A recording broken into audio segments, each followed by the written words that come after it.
So, Sony and Microsoft finally showed their Wii knockoffs. Of course, they're not going to call it a Wii knockoff, even though it is. Let's start off with Microsoft, with Project not Natal anymore, Project Natal Connect. Wow. Microsoft, are you serious? Natal Connect. I understand your kinetic and connect movement, yada yada yada, but quirky as all hell. At least with Sony, with the PlayStation Move, they are doing something somewhat safe, because it's similar to what is a Wii Remote, pretty much. What I saw on there, what games they're going to be doing, well, Natal Connect, it's party games. That's all they have. That's all they've shown so far. Of course, that's what Nintendo showed at first when they came out with the Wii. So I couldn't change. It might. I'm gonna see. It's gonna be hard for Microsoft to take no controller, which uses moving your hands or your feet or whatever to coincide with, like, I don't know, the Call of Duty 8, Revenge of Saddam,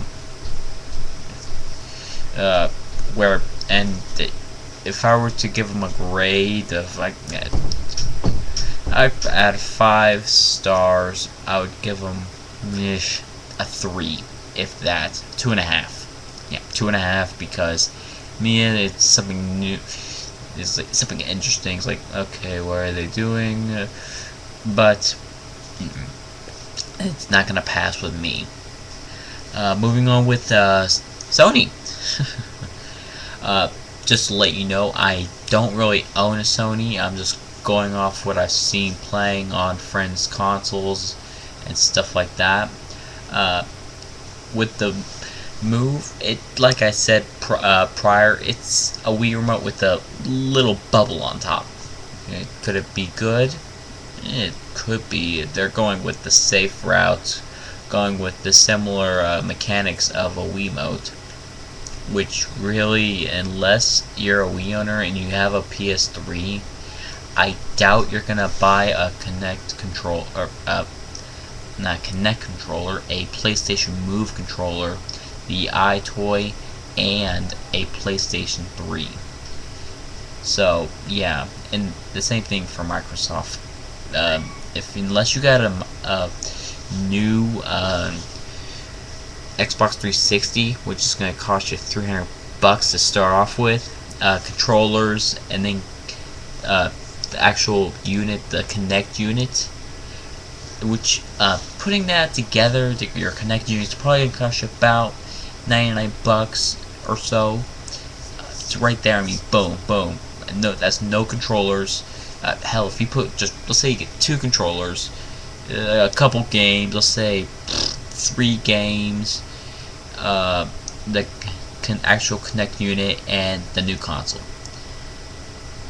That's gonna cost you at least almost $500. Who's gonna spend half $1,000 on system and everything else, when if you got a Wii, you may have to spend maybe not that much really, because Nintendo's really starting to drop their prices, thankfully. Do I own a Wii? No. Do I regret it? Yes. Am I gonna get one? I probably will. I just got no dust. Moving on to my boys, Nintendo.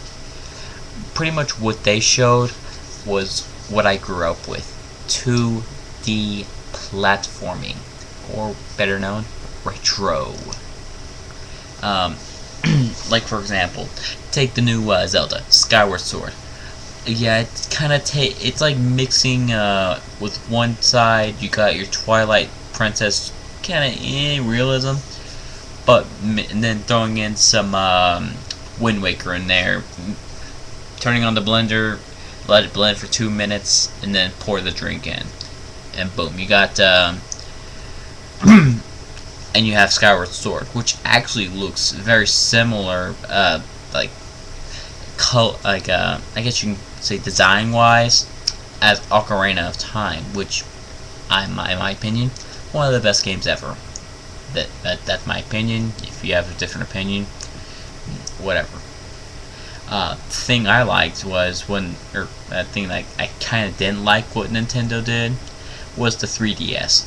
From what I saw, kind of gimmicky, but the good thing is they're bringing back a lost freaking legend with Kid freaking Icarus. If you're under the age of at least 17, you're probably not gonna know who I'm talking.